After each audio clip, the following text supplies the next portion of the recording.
Hello everyone, and welcome back to Unleash Your English. Today, we're going to talk about one of the most powerful things you can learn in English: how to introduce yourself. It sounds simple, right? Just your name, where you're from, what you do. But actually, this small moment can shape the way people see you. It can make you confident, friendly, and ready for any situation. Or it can make you nervous and quiet. Many English learners know hundreds of words, but when someone says, "Tell me about yourself," their mind suddenly goes blank. Their heart starts to beat fast, and they don't know what to say. I understand this feeling completely because it's something that happens to almost every learner, even those who have been studying for years. Think about how often we need to introduce ourselves. The first day in a new class, the first moment at a new job, meeting people at a party or a conference, joining an online English club, even talking to a teacher or a stranger in English for the first time. Every one of those moments begins with a simple self-introduction. But if we don't prepare for it, that simple moment becomes scary. That is why I always tell my students that your self-introduction is not something you should invent in the moment. It's something you should practice, polish, and own. Because when you are ready with it, you can start any conversation with confidence. Now imagine this. You walk into a room full of people. Maybe your hands are shaking a little. Everyone is looking at you, waiting for you to speak. And then, instead of freezing, you smile. You say, "Good morning, everyone. My name is Alex. I'm from Karachi, and I'm an English learner who loves reading and meeting new people." The moment you say that, you feel the tension drop. You've taken control of the situation. You sound calm, clear, and human. That is what a good self-introduction can do. It gives you power, the power to connect. Many learners think, "I'll just say my name when the time comes." But what happens when someone asks for more? What if they ask what you do or why you are learning English? If you have never practiced answering those questions, you will hesitate. And hesitation kills confidence. The best way to fix this is to build your self-introduction like a small story. A story that is true, simple, and ready to use anywhere.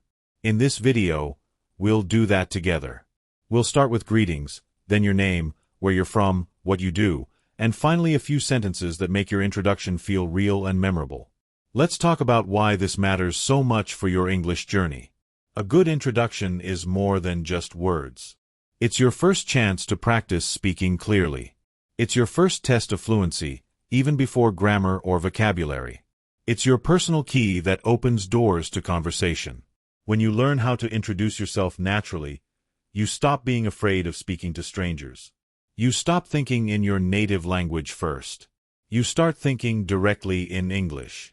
Every time you introduce yourself, you train your mouth, your brain, and your confidence together. And that's how real fluency begins, not with memorizing hundreds of grammar rules, but with mastering small moments that matter. I've met thousands of students who could read English books, understand English movies, even write beautiful sentences, but when they had to talk about themselves, they froze. Why? Because they never practiced it out loud. They thought they already knew what to say.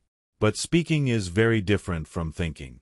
When you practice your self-introduction out loud again and again, your brain becomes faster. The words come naturally. You stop worrying about grammar mistakes, and you start focusing on communication. Remember, people don't judge your English by your accent or your grammar. They judge it by your confidence. And confidence starts with knowing what to say about yourself. Here's something I want you to remember. Your self-introduction is not only for interviews or formal moments. It's also for life. You can use it when you meet new friends, when you join an English group, when you travel, or even when you talk to yourself while practicing English. You can say, "Hi, I'm learning English to connect with people from all over the world." It's a small sentence, but it gives you identity. It reminds you why you are learning. The more you say it, the more it becomes a part of you. Speaking English becomes natural because you've made it personal. So, as we go through this lesson, I want you to think of your self-introduction as something living, something that grows with you. You can change it, improve it, and make it more powerful as you learn more English. Don't just memorize words. Feel them. When you say, "My name is," say it with confidence.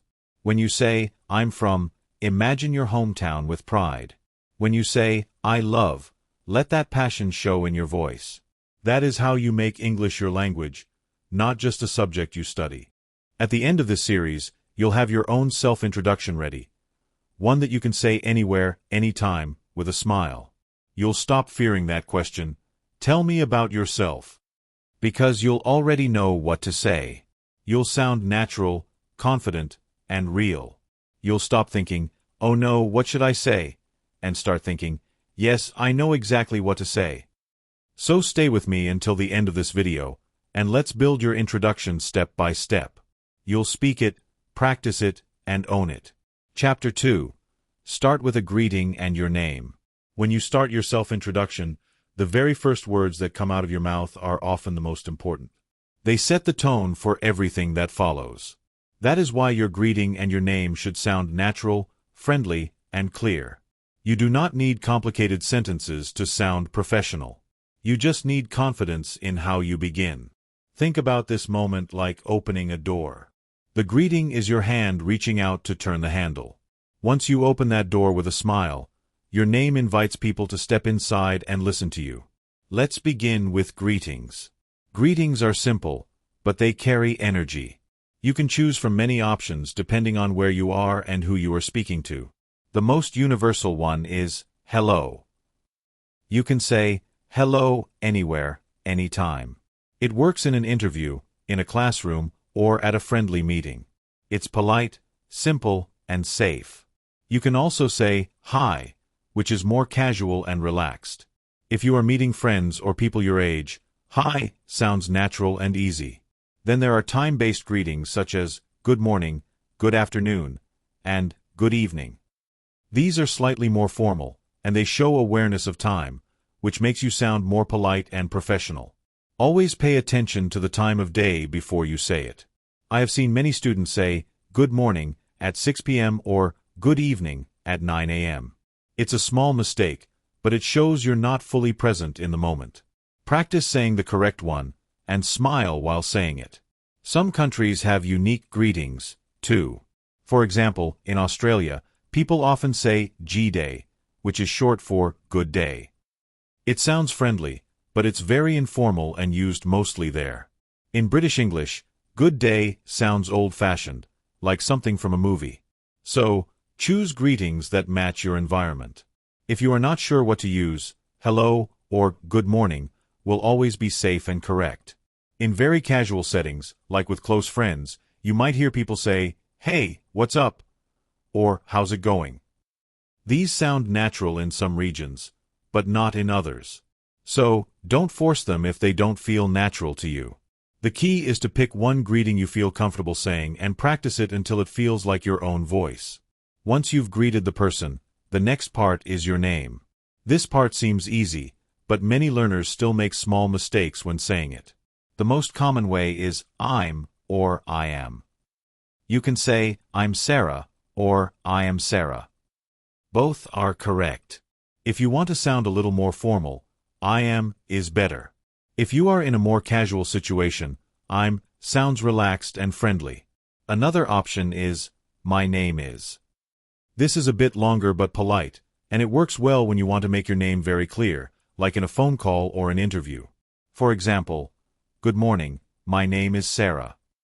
You can also shorten it naturally in speech to my name's Sarah. Notice how is becomes s. This sounds smooth and natural. If you're introducing yourself in a place where people can't see you, such as a phone call, you can say, this is, before your name. For example, hello, this is Sarah speaking. This makes it clear who is on the line. In situations where you're in front of a large audience or giving a presentation, you can also begin with, this is, as a way of taking attention confidently. For example, good afternoon, everyone. This is Sarah from Unleash Your English. It sounds confident, natural, and professional. It shows that you're not afraid to take space. Now, let's practice how to combine your greeting and name smoothly. You can try these examples. Hello, I'm Alex. Good morning, my name is Aisha. Hi, I'm John. Good afternoon, this is Maria speaking. Read them out loud and notice how they sound. Do they feel natural to you? Is your voice clear? If not, try again. Record yourself and listen. When you hear your own voice, you become aware of your pronunciation and rhythm. Many students think their English sounds strange, but that's just because they're not used to hearing themselves speak. The more you practice, the more confident you'll sound. A common mistake learners make is speaking too quickly or too softly when saying their name. Remember, your name is the most personal part of your introduction. You want people to hear it, remember it, and feel your confidence through it. So slow down slightly when you say it. Say it with pride. If you say, "Hello, I'm Sarah," too fast, it might sound like, "Hello, I'm Sarah." That happens often when learners are nervous. Take a small pause after your greeting. "Hello, I'm Sarah." That pause helps your words breathe. It gives you rhythm, and rhythm makes your English beautiful. You might also face a situation where your name is difficult for English speakers to pronounce. Maybe it has sounds that don't exist in English. In that case, don't worry. You can make it easier for them without changing your identity. For example, if your name is long, you can shorten it for daily conversation, but always with pride. You can say, "My name is Muhammad Asim, but you can call me Asim." This shows confidence and friendliness. You help others, but you also stay true to yourself. That's a small but powerful sign of fluency, the ability to adapt and connect. Sometimes you might want to add a polite phrase after your name to make the introduction warmer. For example, "Nice to meet you." Or, "It's a pleasure to meet you." You can say, "Hello, I'm Sarah. Nice to meet you." Or, "Good evening. My name is Aisha. It's a pleasure to meet you." This makes you sound open and kind, and it helps continue the conversation. People will respond positively when they hear that. It shows good manners and confidence. At this stage, your self-introduction looks like a small but complete piece of communication. You have your greeting, your name, and your friendly phrase. It's short, clear, and full of confidence. That's the foundation you'll build on in the next chapters. Practice this basic form until it feels natural. Try it in front of a mirror, with your teacher, or even while recording a short video for yourself. Say it 10 times, 20 times, until it flows easily from your mouth. Every time you say it, you're not just practicing words, you're practicing self-confidence in English. Chapter 3. Where you're from and what you do. After you greet someone and say your name, the next thing they naturally want to know is where you are from and what you do. These two pieces of information help people understand you better. They make your introduction more personal and more complete. In English, we have many simple ways to talk about our hometown, our country, and our job. But most learners only know one or two sentences like, "I am from Pakistan," or "I am a student." That's a good start. But there are many other ways to express the same idea in a natural and fluent way. When you can talk about your background clearly, you sound more open, confident, and interesting. Let's start with location. One of the easiest and most common ways to tell people where you are from is, "I'm from," followed by the name of your city or country. For example, "I'm from Lahore," or "I'm from Brazil." You can also say, "I come from," when you want to sound a bit more formal or emotional. "I come from a small town near the mountains." The phrase, "come from," feels like you are describing your roots, the place that shaped who you are. Another useful sentence is, "I was born and raised in." This means you were both born and grew up in that same place. For example, "I was born and raised in Delhi." If you were born in one place but grew up in another, you can say, "I was born in Turkey but raised in Germany." This sentence tells more of your story, and it sounds very natural in English.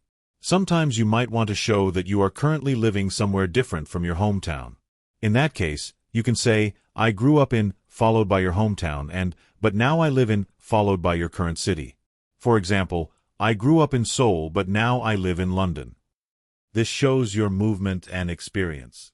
Another nice phrase is, "I'm originally from," which you can use to explain your home country even if you have been living abroad for a long time.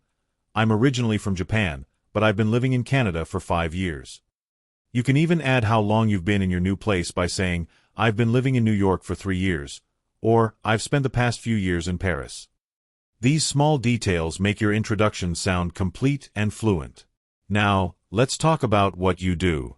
This part is very important, especially in job interviews, classes, or professional meetings. You can start simply by saying, I work at, followed by your company name. For example, I work at Google. If you are self-employed, you can say, I run my own business, or I work for myself. Notice that we say, I work at, or I work for, not I work in, before a company name. We use I work in only when we talk about a field, not a company. For example, I work in marketing, I work in education, or I work in finance. You can also describe your job title by saying, I work as, followed by your position. For example, I work as a teacher, I work as a designer, or I work as an engineer. These are small but important details that make your English sound natural.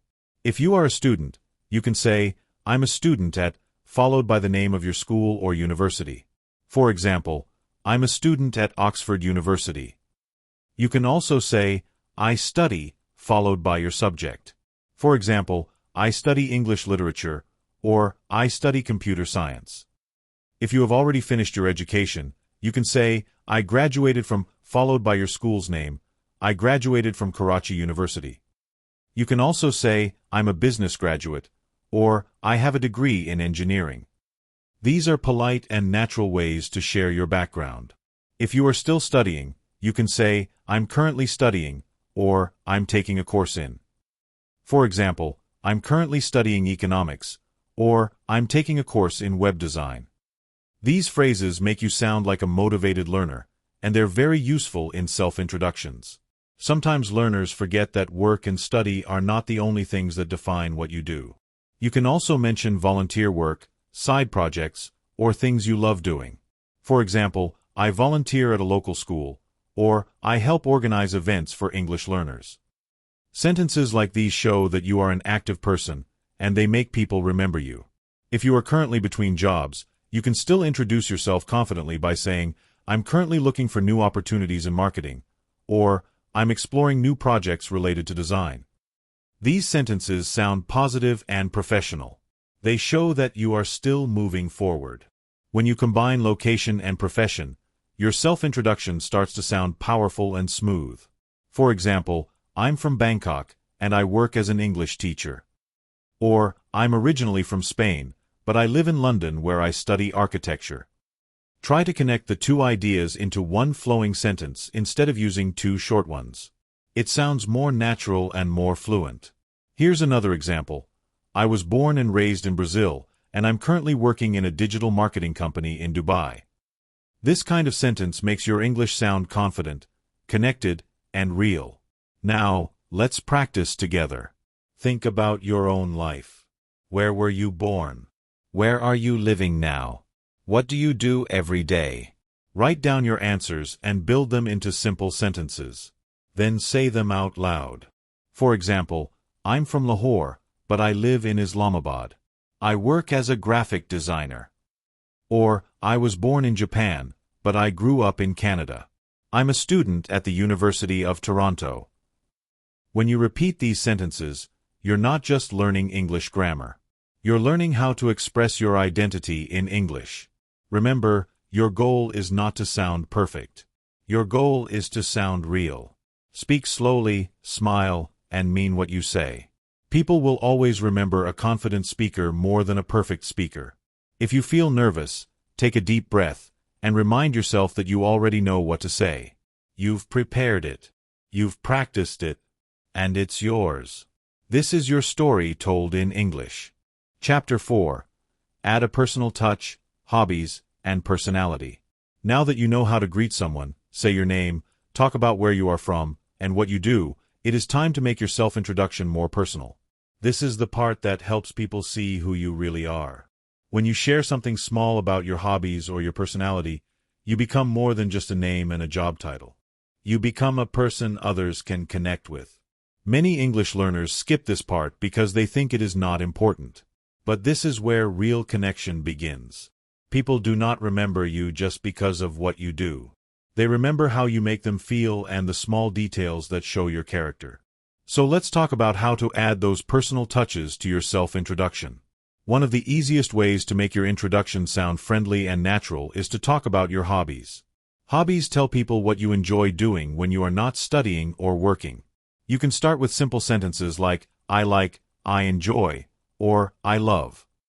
For example, I like cooking. I enjoy reading books, or I love playing football. You can also say, I'm a big fan of, when you want to sound a bit more expressive. For example, I'm a big fan of travel shows, or I'm a big fan of photography. Another nice phrase is, I'm really into, which means you are very interested in something. You can say, I'm really into learning new languages. Or, I'm really into music. All of these phrases are simple and useful, and they help you express who you are in a natural way. If you want to sound a little more advanced, you can also say, I'm a keen, followed by a noun. For example, I'm a keen runner, or I'm a keen tennis player. The word keen means that you are enthusiastic about something. It is a polite and elegant word often used in British English. Another good phrase is, in my free time, I like to, followed by an activity. For example, in my free time, I like to watch movies, or, in my free time, I like to practice English with my friends. These small sentences are simple but powerful because they make your introduction sound alive. They show that you are an active and interesting person. When you talk about your hobbies, try to choose one or two that really represent you. Do not try to list everything you like because that can sound robotic. Instead, focus on what you enjoy the most. For example, you can say, I love painting because it helps me relax after a long day. Adding a short reason makes your English sound more fluent and more personal. You are not just giving information, you are sharing something about yourself. You can also say something like, I enjoy reading because it helps me learn new ideas. These small reasons help people connect with you emotionally, and that is what good communication is all about. Sometimes you might want to mention something funny or unique about yourself. This can be a good way to make your introduction memorable. Many English speakers like to share a small fun fact about themselves, especially in classes, interviews, or events. For example, you can say, a fun fact about me is that I can cook dishes from 5 different countries. Or, a fun fact about me is that I collect postcards from every city I visit. You do not need to make it sound too serious. It can even be something small like, a fun fact about me is that I drink 5 cups of tea every day. These short, light details make people smile and remember you. If you do not have a fun fact in mind, do not worry. You can also talk about your personality in a simple and natural way. For example, you can say, I'm a friendly person, or I'm a hardworking person. You can also use adjectives like curious, positive, helpful, or creative.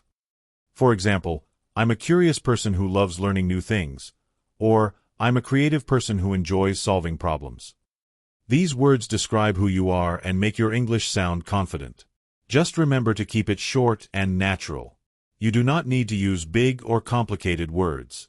The best introductions are always clear and simple. You can also combine your hobbies and personality into one flowing sentence. For example, I'm a positive person who loves spending time outdoors, or I'm a calm person who enjoys painting and listening to music. These kinds of sentences sound smooth and professional, and they show your emotional side without sounding too personal. They work well in both formal and informal settings. If you are speaking in a class or interview, you can choose slightly more formal phrases. If you are meeting friends or introducing yourself in an English club, you can be more relaxed and casual. Let's look at a few examples of full introductions with personal touches. You can say, hello, my name is Amir. I'm from Karachi, and I work as an accountant. In my free time, I love cooking and trying new recipes. Or, hi, I'm Sarah. I'm from Spain, and I'm a student at the University of Barcelona. I'm really into photography and traveling to new places. Both sound natural, personal, and easy to understand. You can also say something like, good evening. My name is Aisha. I'm originally from Morocco, but I live in Canada now. I'm a creative person who enjoys painting and learning new languages. Each of these examples shows the person's background, job, and a small part of their personality. When you practice your self-introduction, do not just memorize words. Practice the feeling, too. Smile while you speak. Let your eyes and your voice show that you mean what you say. English is not just about pronunciation or grammar. It is about connection. When you talk about your hobbies or interests, speak as if you are telling a small story about yourself. You can even use small hand gestures or expressions to make it more natural.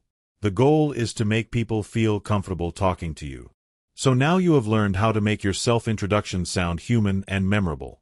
You know how to add small details about what you like and who you are. Remember that people are more likely to talk to you and remember you when you sound open and real. It is not about being perfect. It is about being genuine. Keep your sentences simple, but let your heart speak through them. Practice them again and again until they feel like a part of you.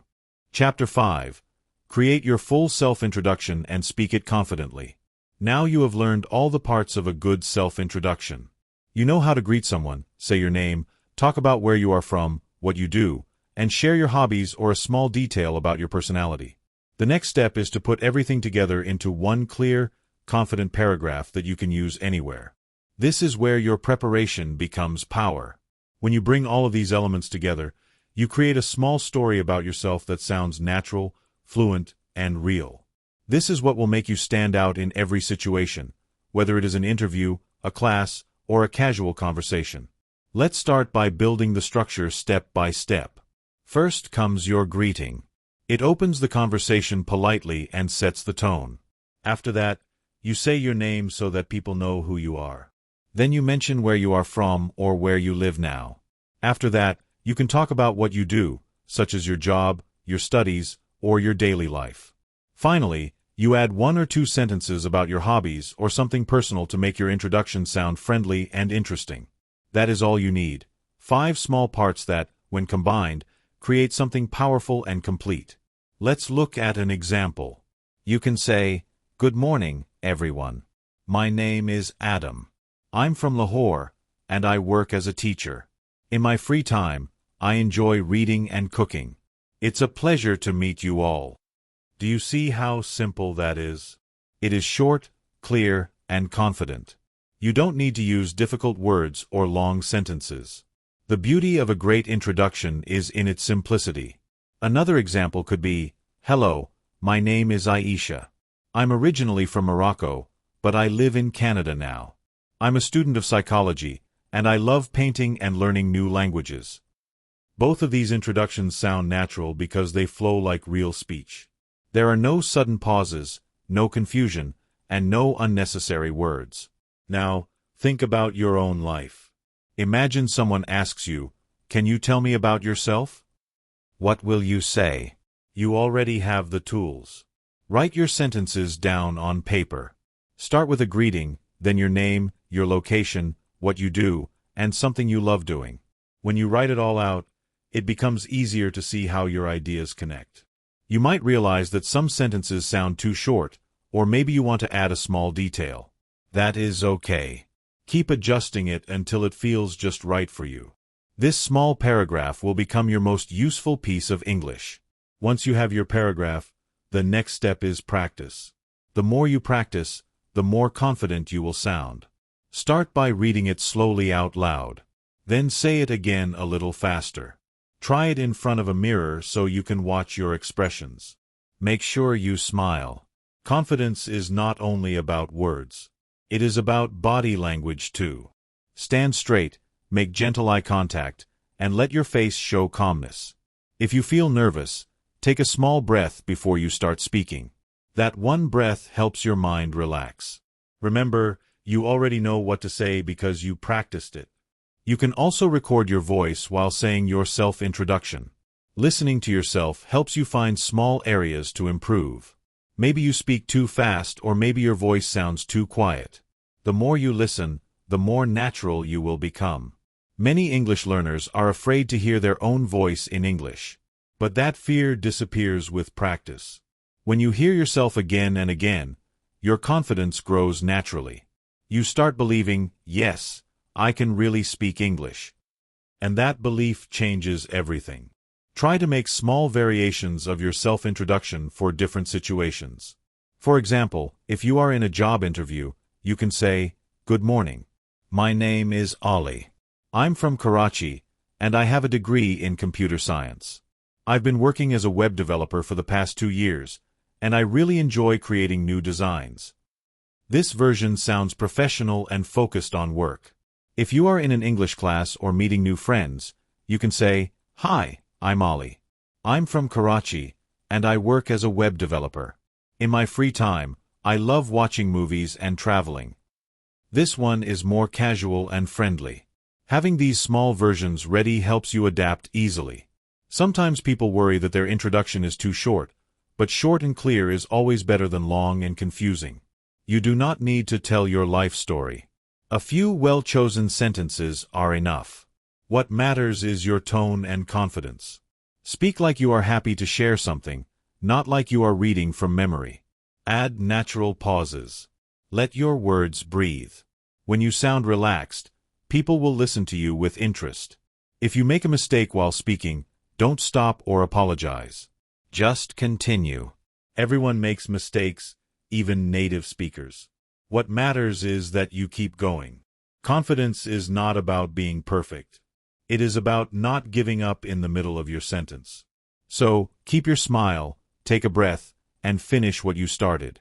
That alone makes you sound fluent and strong. Here's something powerful to remember. Your self-introduction is not just a group of sentences. It is a reflection of who you are. It is your first impression, your first chance to connect, and your first step toward real fluency. You can practice grammar and vocabulary for months. But if you cannot talk about yourself confidently, communication will always feel difficult. Once you master this one skill, everything else becomes easier. Conversations open up. People start responding with interest. And most importantly, you start feeling proud of your English.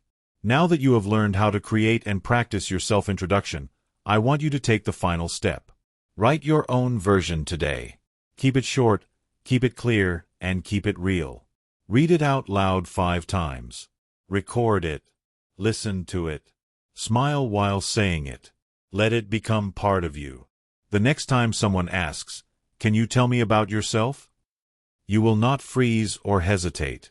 You will smile, take a breath, and say your introduction with confidence and pride. That moment will show how far you've come on your English journey. And that is the real victory of learning a language. If you enjoyed this lesson and now feel ready to introduce yourself in English, take a moment to practice what you learned today. Write your own self-introduction in the comments so we can learn together and help each other grow. If you found this useful, like the video and subscribe to Unleash Your English for more easy, powerful lessons every week. Keep practicing, keep smiling, and remember, every sentence you speak brings you closer to fluency.